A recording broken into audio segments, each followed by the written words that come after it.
Klim so ahut pen jurap nang pen ne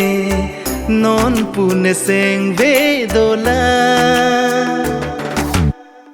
Klim so ahut pen jurap nang pen ne non pune seng ve dola nang kang hon ki long ne singar lo prayo ne bino kang hon nang ne joy ne jadi che pasungri none boy phir bhi ke wang ne hello nang ka kang hon thi do ve ni lo kang hon thi do ve ni lo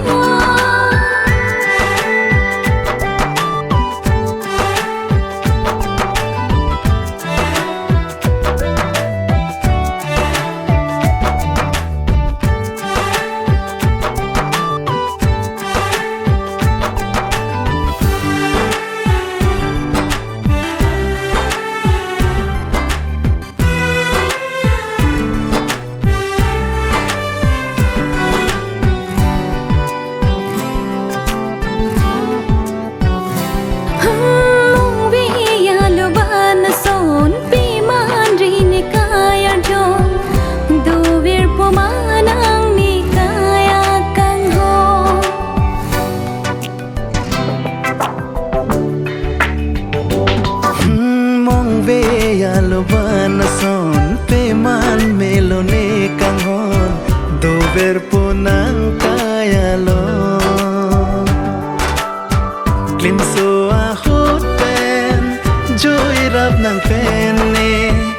non pune seng ve dola रूप हाय खम खेत में जादी चे पसुंग ने चियो नंग ने लाई री जा करके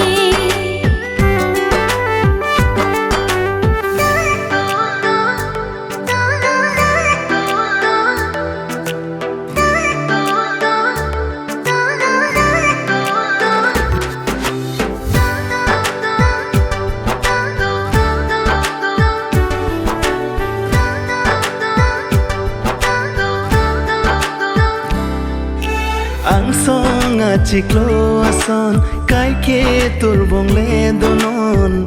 son thot si itum akaya lo pituret pendo nang kang ho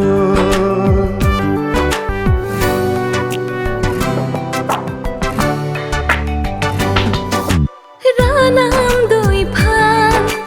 ekang ho na ba thir thip pendu na ekayar jo klim so ahut pen jurap nang pen ne non pune seng ve dola Klim so ahut pen jurap